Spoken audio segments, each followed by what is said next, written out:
2, 1. Welcome to the 30 to Life podcast, where we break stereotypes, build legacies, and help others along the way. It's your boy Mookie. And your favorite color in the world, brown.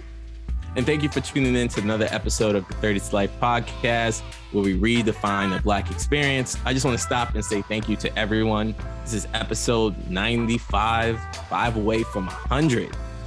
100 episodes of doing this, of just redefining Black experience, breaking boundaries, helping others along the way, breaking stereotypes. Like, we really been getting great feedback from everyone who's listening right now.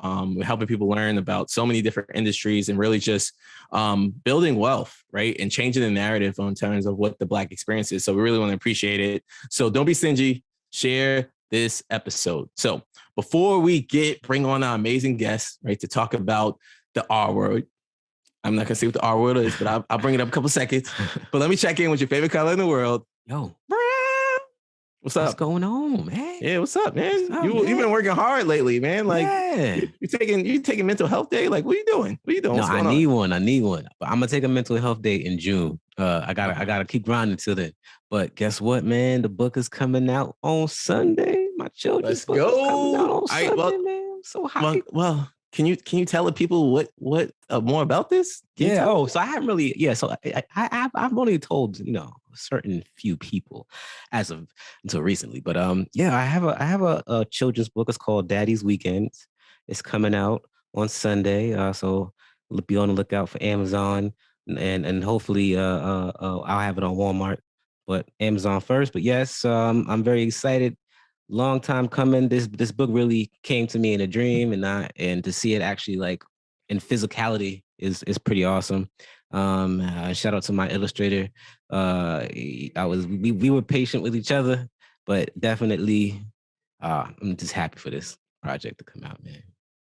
Yes, everyone. Yeah. We will have more information. We're gonna have to have a barbershop talk to go more in deep, but Sunday, May 8th, whenever you hear this, make sure you go to the 30 to Life pod page or Brown's page to see more about Daddy's Weekend. Now, to go back to the R word, which is racism, we have a special guest by the name of Matthew Kincaid. He's a former social studies teacher. He's a school administrator, and he's the CEO and Chief Consultant Officer of Overcoming Racism. He has done a lot of great things in our community. He's received so many great awards, right? From 100 Visionary Leaders to Young Entrepreneur of the Year to receiving the Gambit's 40 Under 40 recognition.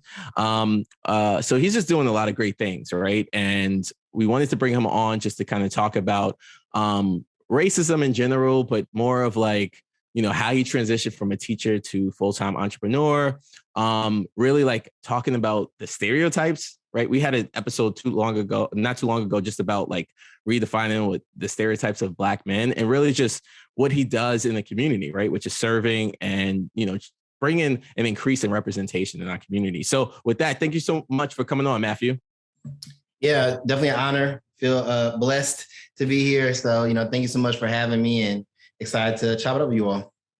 Yes. So before we get into the R word, let's learn a little more about yourself. Can you tell the listeners a little bit about yourself? Sure. Yeah. In a lot of ways, my life has kind of been defined by this journey and this mission. I've actually been leading anti-racism intensive since I was 14. And so, that transition into me becoming a teacher. I taught 7th and 8th grade social studies in New Orleans, in Holly Grove. Most people know about Holly Grove because of Lil Wayne, but that was a community where I taught, and then was later a school administrator at that school as well. I saw that every day, some of the most brilliant, bright, curious young people come in and out of our school doors. And I saw that they were facing massive disparities, both outside of school and obstacles and barriers. And then with good hopes and intentions and faith, oftentimes we replicated those barriers even inside of school. So really the founding of Overcoming Racism started with doing anti-racism training at our school when I moved into leadership. In a year, we reduced our suspensions by 75% while improving our school performance indicators. And, other school leaders started asking, like, how did you do this? How did you do this? And, on the road to eliminating suspensions entirely. And so started working with schools around the city and then around the country. And then now we work with nonprofits, corporations, educational organizations, healthcare providers, the list goes on. So the organization has really grown, even extending outside of the United States on a few other continents as well. Yeah. So you said that you've been doing this anti-racism activism since you were 14. Where did that interest come from? It's a really interesting question. I think there's a lot of different antecedents to me kind of following along this path. But the thing that I point to most directly is that I grew up in St. Louis, Missouri. Anyone who's familiar with St. Louis, is a very hyper-segregated city. I lived in an almost exclusively Black neighborhood for pretty much all of my childhood, but I went to majority white schools. And so my childhood was spent navigating these two extremely different worlds, both in terms of the wealth of the students who I went to school with, in terms of the race of the students who I went to school with. And I saw just up front from a very early age that people were treated differently based upon how much money they had or what color skin they were. And for me as a kid, like there wasn't very many people to explain that to me. If I asked my parents questions about it, they're like, you're in that good school, don't make waves. Like you're not there to make friends, just, get your studies. And if I asked my teachers about it, almost all of whom were white, they couldn't relate to the things that I was going on as I navigated that environment. So, in a lot of ways, without me knowing it, I think that kind of radicalized me, navigating those two nuanced environments. And then I met a woman by the name of Sharice Jackson. She was running a program called Anytown. It was a youth leadership program where they taught students about racism, sexism, classism, homophobia, the list goes on. And so I went through that program and later became a facilitator for that program. And it really, in a lot of ways, just kind of defined the purpose for my life moving forward. Yeah. So you mentioned that when you went into leadership that the rates of the negative rates of the school, dropout rates decreased. Do you equate that to critical race theory or destructuralized racism? Like why is it that we have these segregated schools and high dropout rates in our communities? Like, is that a direct result of critical race theory or the structural racism? Or can you, sorry. Yeah, to break that down a few different ways because it's kind of a complex question. But I guess to answer the first, I'll get to the critical race theory question like after this. But I guess to answer kind of what I attribute the drop of the suspension rates to, while also improving our school performance score, is that, I think that what my students experienced, both inside and outside of school, was deeply entrenched in not just the dynamics of racism that my students had to navigate in their lived experiences, but also generations of neglect, generations of what Dr. Gloria Ladson-Billings calls an education debt, where some communities are invested in as it pertains to education and other communities are divested from. And so when people would ask me, like, how did you all so dramatically reduce your suspensions while also improving your students' test scores? And, my cheeky answer to that is like, well, believe it or not, when you decide to stop suspending kids and kids spend more time in school, they do better on their tests.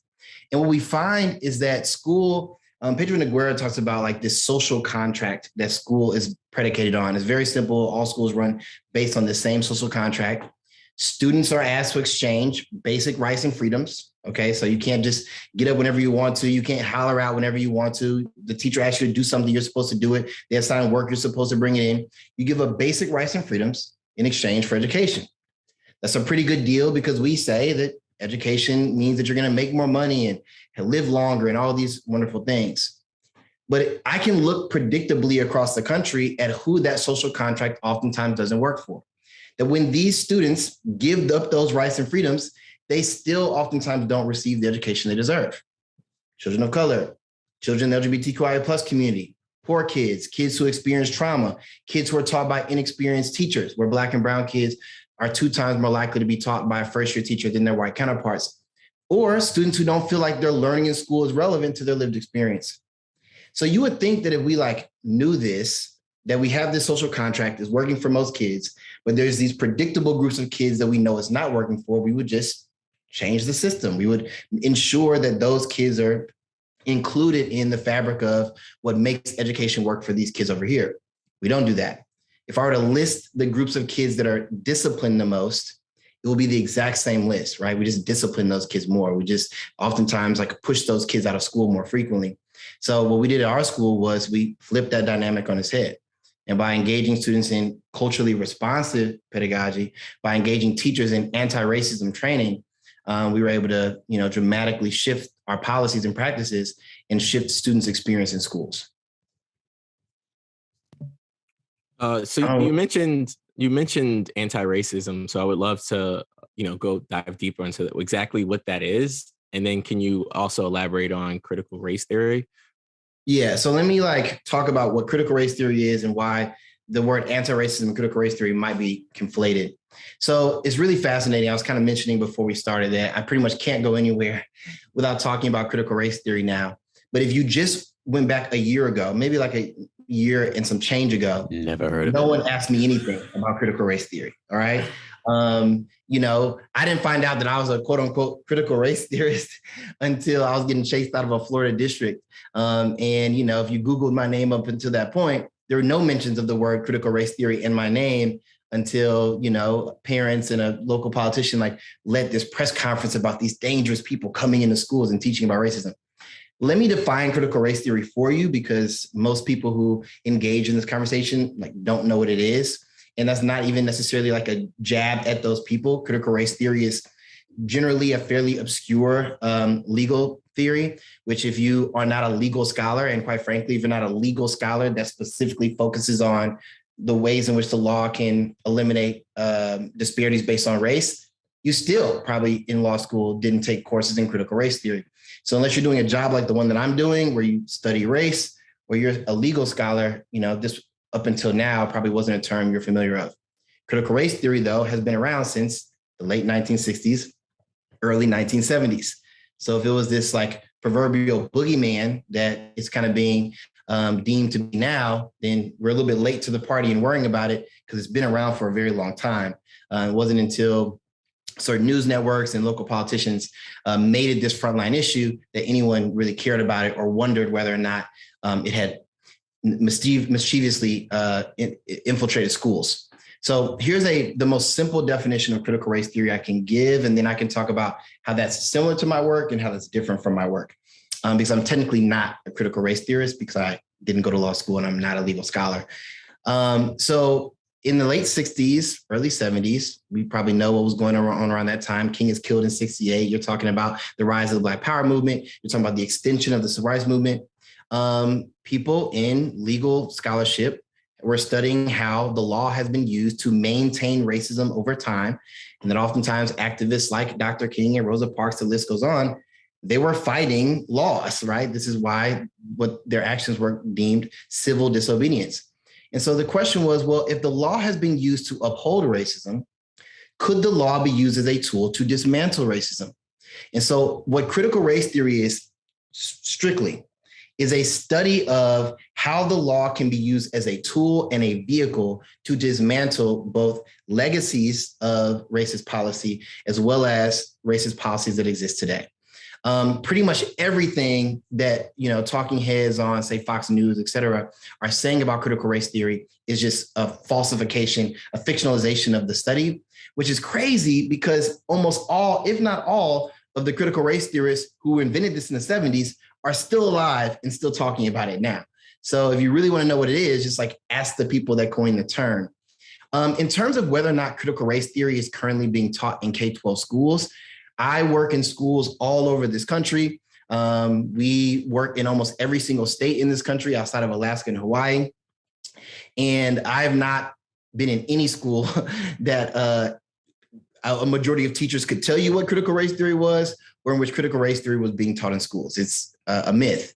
It is an example similar to the Southern strategy of the Nixon years of using white supremacy to stoke up racial fears, to mobilize, voters to promote a certain political agenda. This notion that, oh my gosh, in your schools, these teachers are teaching anti-white curriculum is very effective to mobilize white voters. But unfortunately, it's not based on any reality or any truth. And so the work that I do is similar to critical race theory, because that is the examination of how we can eliminate racism in law. And my work is about how we can eliminate racism in all institutions, right? And so if there's a similarity, it's there. But as I said, our work is mostly on focusing on either the teachers in schools or folks in businesses and corporations on how we can create equal and equitable institutions that we all exist in. That was a lot, but it's like hard to explain. That's good. That's great. So how do we eliminate racism in all of these systems? Yeah. So how much time do you have? We got time today. It's a super complicated question. I'll do my best to simplify something that, probably we would have to do a series of podcasts if we were really trying to get down to the meat of that question. There's a few things that are really important to understand when you talk about dismantling systems of oppression. The first thing is that these systems of oppression at a net level do not serve really any of us, unless like maybe you're a billionaire or like super wealthy or in the elite, you're in that 1% that controls 99% of the wealth, then you're pretty solid. But for the most part, whether it be white supremacy, sexism, homophobia, like whatever these institutions are, even the people who are supposedly the beneficiaries of those systems still have to deal with the consequences of the fact that these systems are built upon and predicated on untruths, right? White supremacy is the belief that white people are superior to, people of color. We know that that's not founded in truth. And we know that in this country, unfortunately, over the course of many generations, we have passed law after law after law after law to try to legitimize these massive disparities that we see between white people and people of color across pretty much every spectrum of life, education, healthcare, voting access, wealth, like whatever. Instead of recognizing that these disparities are the result of a system which requires systemic change. So to simplify it, most of our initiatives of ending racism have been aimed at individuals. The idea is if we can just teach a critical mass of people that racism is bad, then those people will stop mistreating people because of the color of their skin, and racism will poof and go away. But the reality is that racism is not now and has never been solely predicated on what individual people believe, or even, quite frankly, how they act on those beliefs. Racism is a byproduct of racist policy. And so if you want to eliminate racism, you have to focus on eliminating racist policy.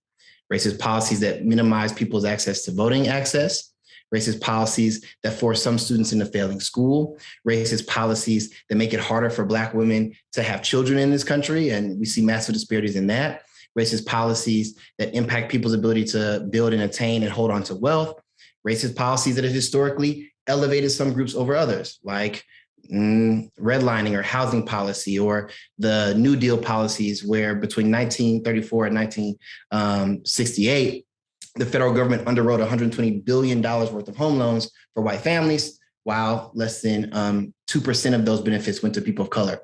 And so that's the focus of our work. Yes, it's about changing hearts and minds because people make up systems, but the reality is it's mostly about changing structures and policies. And by shifting structures and policies, you're more likely to shift thoughts and minds, if that makes sense.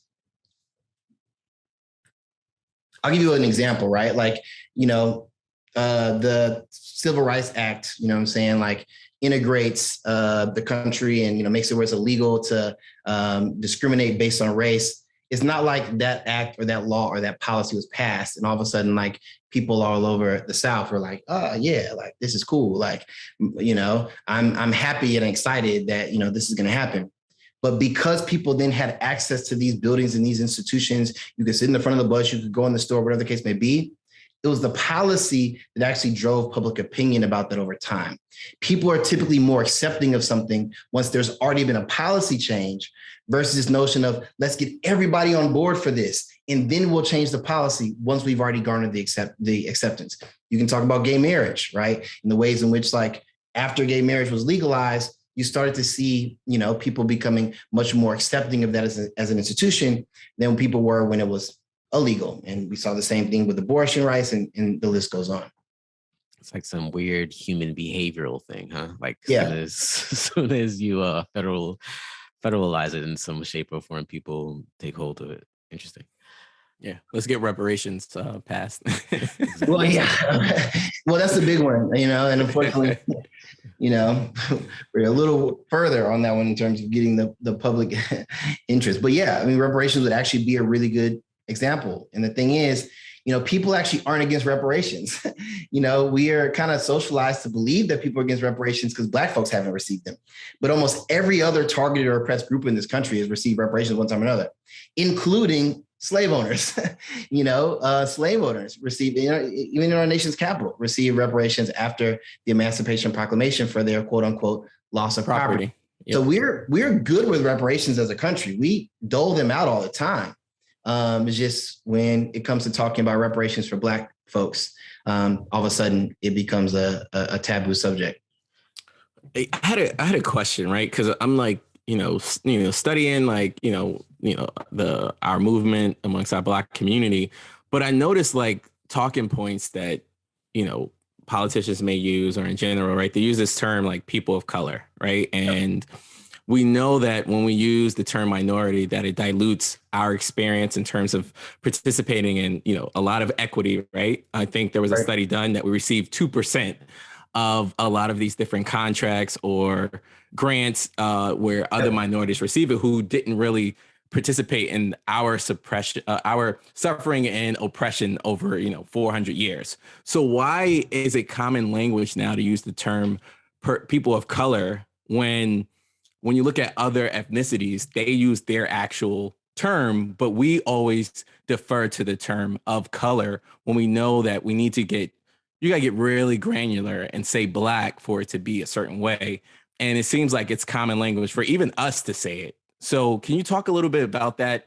And do you think there's any effect on our progress by diluting our term of being Black in this country? It's really challenging because one of the things that white supremacy does really well is it pits different groups of people together. It makes it really hard for us to work together. I think, one of the, obviously like people of color, Black people are the like most visceral victims of white supremacy. But white supremacy really is a con that is targeted at white people who are poor. And the dynamic of this is that white people who are poor would be far better off if you look at the long stretch of history by like aligning themselves with Black people and people of color more broadly, whether you talk about labor rights, whether you talk about even like women's rights, voting rights, like the list goes on. A lot of the issues that white people who are poor experience are similar, not the same, to a lot of the issues that, Black people experience and people of color more broadly. But one of the ways that we maintain white supremacy is that we subdivide people across all these different groups. And so I think the reason why the term people of color started becoming popularized was because Black people were like, well, we're the ones who are doing a lot of the heavy lifting in terms of like elevating the collective rights of this country. Yes, we're trying to elevate our rights, but when we get something passed like the voting rights bill, it doesn't just impact Black voters. It also enfranchises other voters of color. A lot of people don't know that there were these extremely racist immigration laws on the books that limited the number of people who could come from specific Asian countries based on a whole bunch of racist factors that came off the books as a result of civil rights legislation that was hard fought for by people in the Black community, but it also enfranchised other groups of color. So I think what we saw in the Black community was like, we're fighting for all these rights. These rights are benefiting everyone, white people, people of color who are not Black, the list goes on. But when it comes down to there being like a Black issue that's truly a Black issue, and we use the word Black, no one shows up for it but other people who look like us. So maybe we use this term people of color because these rights are benefiting all people of color. More people of color will see themselves aligned with our struggle. And I think where your point is really salient is that hasn't necessarily happened, is that in some ways we've tried to use the term to bring people in, but what we see is that anti-Blackness is still a major feature of the, structural design of white supremacy more broadly. And so you're right, we do need to be able to drill down to the fact that a lot of these issues either are specifically impact Black people or they disproportionately impact Black people. But unfortunately, as I mentioned with reparations and a lot of these other dynamics, when we talk about these issues as solely Black issues, we not only lose the white community, We also lose a lot of potential allies in other communities of color. And so I think it's like a balancing act that we're still trying to figure out. But you were right. I mean, the accuracy of language is very important when you talk about shifting massive systems that have been maintained for a very long time and are very resistant to change. Yeah, it's tough because I get it. Like, of color includes more people, which can, bring larger numbers, which effectively can create change. But, after reading a couple books on like, the coin term minority and everything, we're still getting, the 2-3% of those different things. Just look at it. Anything that we fight for, that company that comes out, they'll say we started a minority training group or we're starting this, and a lot of times we're the last ones to take advantage of those benefits. Like, it's just, let's call it what it is. Look at the PPP loan. I mean, the paycheck protection loans that we had. We missed out on a lot of that, right? And it's supposed to go to the ones that are disenfranchised or having issues with their businesses, but we were the last ones to know about it. And we just look at all these other policies. When I'm reading it, I see it, the coin term minority. And minority is just expanding and expanding, expanding, expanding. And I feel like we're getting drowned out in a lot of instances. And I just see, when you look at other groups, they specifically says, hey, I'm in this group and this is what I'm fighting for. But I see us as people saying we're fighting for people of color.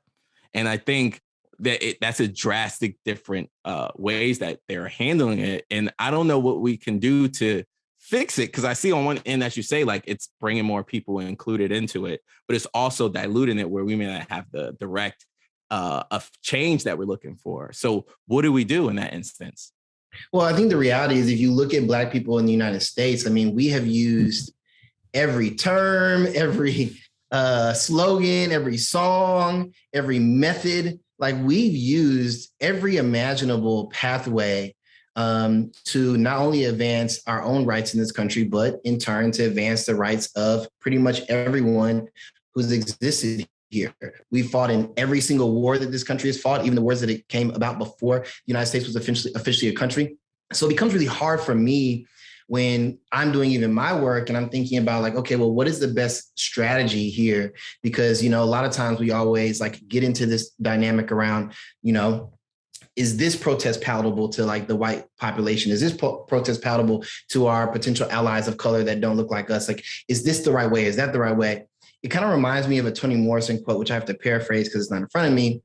But, basically it says, like, first they told us that we had no history, and then they told us that our heads weren't shaped properly. And then they told us that we had no art. So we went and found that. And then we went and found this and went and found this. There will always be one more thing. And so, what she was really talking about is the fact that one of the core functions of racism is distraction, right? We get so distracted by chasing down the perfect way to say, is it defund the police, or people don't like that term? Is it abolition? Oh, we can't say that. Is it, we need to systematically reduce resources in policing and move it? Like, we keep finding ourselves in this like Cupid shuffle of trying to find the right ingredients that will move people's moral compass for them to like align themselves with our mission. And what I found is that there is no perfect palatable protest for the white masses, which is why the work that we do, education and things like that, is so critically important. Because there's never been a time in this history where the racial literacy of this country has met the current activism of this country. And so instead of us having the same conversation, oftentimes we're having different conversations. So I think that was kind of a cop-out to answer your question in some ways, but at the same time, like, yes, I do believe that we need to be very specific when we're talking about Black issues, but I also don't think that the sole use of the term people of color is the main reason why folks don't care about Black issues. I don't think folks care about Black issues because they don't care about Black people. And I think that, the dehumanization of Black people over time is really the thing that we need to be focusing on, versus like the words that we use to promote our freedom movements. I was just thinking, like, as someone who studies racism, and being that the concept of race didn't even come into existence until the 17th century, like, how do you feel about it being so heavily discussed even today? given that the concept is just it's a man-made concept. There's no biological reasoning behind race at all. It's just socially constructed. Yeah, race is a socially constructed dynamic. Race is not real. Spoiler alert to anyone who was not aware of that. Race is not a real thing. Race is, as you said, an invention. Normally I would be an invention of humankind. So I could be gender inclusive, but literally dudes made this up. It's an invention of mankind. It was a group of men who were in rooms who were how can we write laws and systems and policies that specifically benefit us? I want folks to be clear that the goal of white supremacy was never, and is not now, about enfranchising all white people. Actually, one of the major functions of white supremacy, especially how it functioned in this country, was to separate white people who were poor from people of color so that you wouldn't have a political uprising of the poor against the ruling class, which was very happy to oppress anyone that didn't exist within their income bracket. And so when you talk about when, Africans are stolen and brought here against their will, well, there was already a labor force in this country. It wasn't a lot of people think when they look at history, they're oh yeah, Black people were enslaved and that's how this all was built. Nah, European indentured servants were here for at least a decade before Africans were stolen and brought to this country.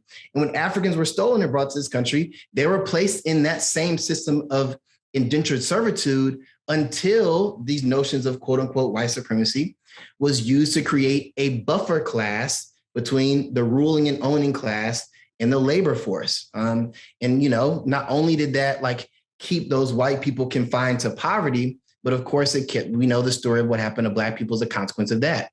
And so instead of us seeing ourselves aligned horizontally, instead, because white supremacy is a con, those white folks who were newly freed from indentured servitude were told, well, you're a Christian and you are white. And, as a result of the 1705 acts of, I'm forgetting the exact name of the act, it'll come to me, but the 1705 act that freed European indentured servants, they were given muskets. And it was yo, you got a gun, you got some land, you look like me, we are in the same religion, you're like me. Meanwhile, the wealthy white folks weren't educating poor white children. Meanwhile, those white folks, it wasn't they were then able to purchase and own enslaved people. Meanwhile, they weren't getting access to healthcare, the list goes on. And so this whole system was created to create divisions and to maintain an economic system, as I mentioned earlier, where less than 1% of the population holds over 99% of the wealth. So it's difficult for me to talk about systemic racism on a daily basis because, we're applying theory to something at the end of the day, which is not real, but it is real because over time it has been affirmed and legitimated through policy. As a consequence of that, it is very real in the way that it plays out today. And that can be very confusing to folks. Yeah, it's so true that, sorry about that. 1705 Act Concerning Servants and Slaves. It was just boom, hit me. I had to get out real quick. Go ahead. Good. Yeah, I was just saying in terms of MLK, that's his speeches changed to, the Poor People's March and, really, back to what we were talking about before, how do we mobilize more people so that we can affect change? That was one of the things that where, people in general started to be hey, we got to pay attention even more because now he's trying to get other people involved. And that's where it started getting dangerous, right? So, and ultimately assassinated. But it's so true. It's a man-made, term. And so how do we eliminate it? What you talk about, policies to get rid of racism, but how about how do we get rid of race? I think you teach that. You teach that racism or race is a man-made construct, and it began in the 1700s by who, what, and when, and where, and how. And that's just what I think you need to start off with, not what we start off with when we're in school, which is the transatlantic slave trade and all that good stuff. But go ahead. Sorry. No, yeah. Brown, you're exactly right. And, one of the things that we do in our workshops is that we teach about why white supremacy is also not at a net level, advancing white people the way that I think oftentimes it is positioned to do so. Now, am I saying that white privilege doesn't exist? Well, no, of course not. But what I am saying is that the privileges that white people receive as a consequence of white supremacy are not scarce. And that is like the worst kept secret in terms of the maintenance of these structures. If police stop beating and brutalizing Black kids in urban communities, it's not like they would have to go into the suburbs and start cracking skulls there. If when I walked into an institution of public space, I wasn't, looked at through this stereotypical lens, or I was given the benefit of the doubt, or people assume good intentions of me, it's not like all of a sudden those things would no longer be true for white people. If our textbooks included more images and narratives of people of color, specifically Black people and their contributions into the history of this country, especially the intellectual contributions to the history of this country, it's not like we'd have to take all the white people out of the textbooks. So the worst kept secret and the biggest myth of this is that at the end of the day, folks are being asked to trade their culture and their humanity in exchange for rights and privileges that are not even scarce, that could be extended to all of these groups of people to no loss of their own. And as a consequence of that, we will be far better positioned to actually make a society where the people who are suffering, who are white and who are poor, whose factories left their communities, who are being undereducated in rural communities, the list goes on, they also would be getting the things that they need and that they deserve. They would benefit from universal pre-K. They would benefit from universal healthcare. They would benefit from the debt forgiveness and these different things from loan. But a lot of times folks in those communities don't advocate for those things because of these mythical boogeyman that is race and white supremacy, and the fact that they're still being kind of conned into being that buffer class. So for me, I don't think that the idea of ending racism is as insurmountable as we are socialized to believe it is. But what keeps us from doing that is that too many people have fallen for this con, and we've become so comfortable within these structures, or people have been so comfortable accepting these artificial benefits and privileges that they can't see that we would all be better off if we work together. And this is how, in the midst of a pandemic, where people of all races, people have died, people's businesses have closed to never open again, people have lost their homes, the list goes on. And in the midst of all of this economic calamity, billionaires are like, yo, you know what? This will be a great time to build a spaceship and go to space. And the reason why no one cares about that, and it's just oh, cool, is it going to be Elon Musk or is it going to be Jeff Bezos? Who's going to, colonize space first? Instead of us looking around and being everyone is suffering. And yet there are people in this country who have enough money to, on their spare time, start a space program. Maybe we should be focusing on that. Maybe we should be focusing on this economic insecurity instead of focusing on who's coming to the southern border, or who's immigrating from another country, or, what this person in just a few towns over from me looks like. We have a lot more in common than we do that separates us. But the US has done a very good job of using these definitions of race and gender and sexuality, and the list goes on, to subdivide people so much that we don't look up and recognize that we're all losing in this economic structure that we've built. Yeah. One thing I wanted to bring up, because you brought up a good point. After 9/11, I think that was the one time where it was no longer about race. Well, anyone who was Muslim, got treated a certain way. But I think people for a moment forgot, hey, I'm Black, I'm white, I'm this. And it was I'm American, right? It was the one time for at least a year or so where it was just I'm American. You saw flags, everyone's just we're one person, right? And it was it was interesting in the way that was during that time. Do you remember that? How we were focused on one, America and everything. And it was through those moments where it's we're capable of doing this, right? Why can't we sustain this? And it shouldn't be from a form of tragedy, but it should be from, a point of victory, overcoming and stuff. So just thinking about that. But I wanted to just pivot and go back to something earlier when you actually was a teacher.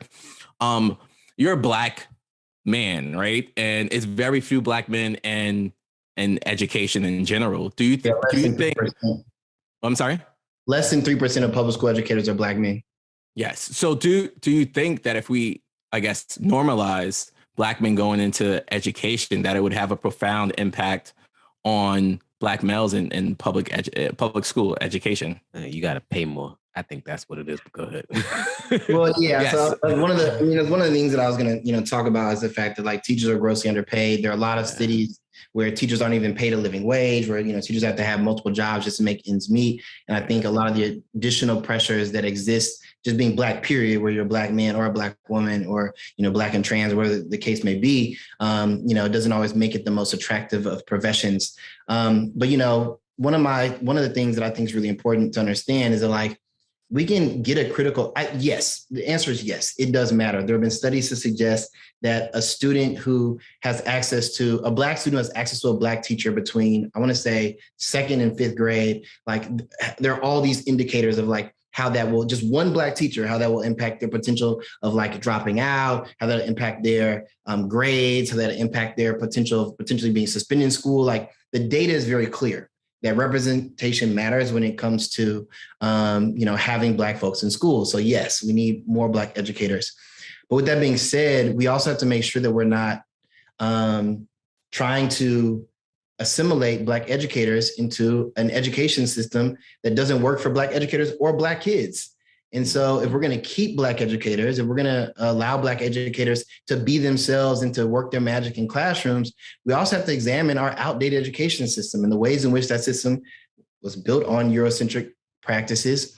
And yes, it has been effective in educating white children, but the data says that it's not been as effective in educating Black and brown children. A lot of people will point to, like, Asian Americans, and they'll be like, well, it's been effective in educating Asian Americans, but that's even a certain population of Asian Americans. Asian Americans actually have one of the largest education disparities of any group in this country. We just don't talk about the groups of Asian Americans that, Hmong students, Vietnamese students, the list goes on, that are facing massive education disparities in schools and face many of the same broken structures that Black and Indigenous kids experience in schools. And so, yes, I think that the representation matters piece is really critical, but I also think that we need a fundamental examination of what is the purpose of school, who's included in our definition of success, and, how can we make sure that that definition is widened to include all students, and not just students from certain communities or certain economic backgrounds, certain racial groups. Yeah, so that leads me to, like, your transition. So you left school to start your own company. Can you talk to us more about that? Yeah, it's really, I never set out to be an entrepreneur.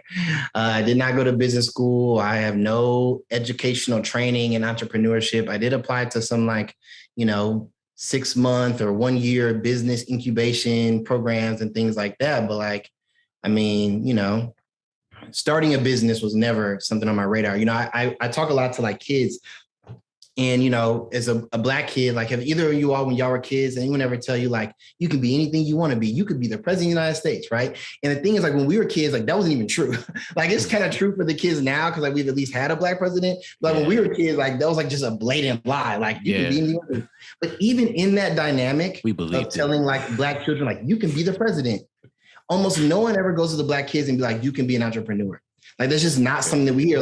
The cap for us in terms of you've reached the pinnacle of excellence is what 2 fields? See, we have the same ones. Oh, sports and entertainment, rap, hip hop. Yeah, so you have sports and hip hop, but if you were to go outside of that in terms of an academic field where a Black family is this is the pinnacle of what the 2 professions that you could be. Not the ones that we actually get to fit into, but the ones where it's if you make it there, you go through school and you make it there, you can be this profession, and you've arrived in the Black world. For us or just for society? This question. No, for Black people, a doctor and a lawyer. Doctor and a lawyer. That has always been the as far as the academic side of things, that's you be a doctor or a lawyer, you made it, whatever the case may be. Okay. And of course, sports and entertainment and it's society. Yep. Whatever, that's the places where we're filtered into, and we have been able to find some success. But no one ever talks about entrepreneurship. It's very rarely talked about in our community, even though entrepreneurship is one of the main vehicles where Black people have been able to develop and maintain wealth. Barbers, people who, work in our communities, people who wash cars, the list goes on. Yes, we have a lot of formal business structures, but we also have just a lot of in our DNA, people who hustle and are running their own businesses, that, maybe aren't as structurally sound as what, you would, a brick and mortar business, what the case may be. So entrepreneurship was not on my radar screen. I don't know if I can think of, I had an aunt that was an entrepreneur, and I still don't know if like anyone ever told me like, you know what, you could be an entrepreneur. Like never. I think I knew what the word meant. Couldn't spell it then, probably can't spell it now. But the point is that like, for me, I started my company out of necessity. Like once I saw how broken the education system was from an adult perspective, once I saw that my students had all of the skills and talents and abilities that their white counterparts have, but just were navigating this just absolutely broken structure that was very directly holding them back. And once I saw that I had some effectiveness in shifting that, I just started doing it. And over time, it just made sense to kind of like transition outside of my school experience where I could impact 400 kids a year to this business structure where now, I can work with hundreds of schools across the country, on an annual basis. So for me, I feel like entrepreneurship found me. I didn't really find entrepreneurship. So through your journey of entrepreneurship, and now that you have all this level of success, just changing the lives of, students everywhere, what would you say is like your biggest takeaway or lesson that you learned? I guess about entrepreneurship specifically, I want to be very clear. It is not for everyone. I'm definitely not about to go on, everybody started LLC. You know what I'm saying? Like, it's not, it's not for everyone. And that's okay. Like, whatever the case may be. But what I would say though, is that it probably is for more people than what we think, right? And I think that it is something that people should at least think about and explore. If you have a particular gift or skill or talent that you can give to the world, you don't have to be a Fortune 400 company. Like you can be an entrepreneur and just have that be something that helps to, supplement whatever your, 9-to-5 income is or whatever the case may be. So I think that's the first thing, looking at a person like myself who, if someone told me as a kid that I was going to be a business owner, I probably would have like laughed in their face to like where I am now. I do wish that like we exposed more young people to this field, because I do think that there are a lot of, especially us in our community, I think there's a lot about Black culture that's entrepreneurial in itself. And so I do wish that more, Black kids were exposed to the field of entrepreneurship. Is probably like the first thing. And then, I think the second thing is that I learned way more from just the first few years of running my business than I ever learned in probably any academic institution in my entire life. You know what I'm saying? Middle school, high school, college, the list goes on. Like in those first few years of being a business owner, I feel like I packed in a doctorate and some. And so, for folks who are like educated outside of the traditional structure, that doesn't mean that you don't have just as much to give to the world, and that your form of education isn't just as valid as a person who has, a degree or a piece of paper. Okay, so last question. And before that question, my bad. Go ahead. I just see he has John Lewis in the back. So This is the most important question. Yes. So Brown, take it from there. All right. So how are you redefining your Black experience? How am I redefining my Black experience? What a great question. How am I redefining my Black experience?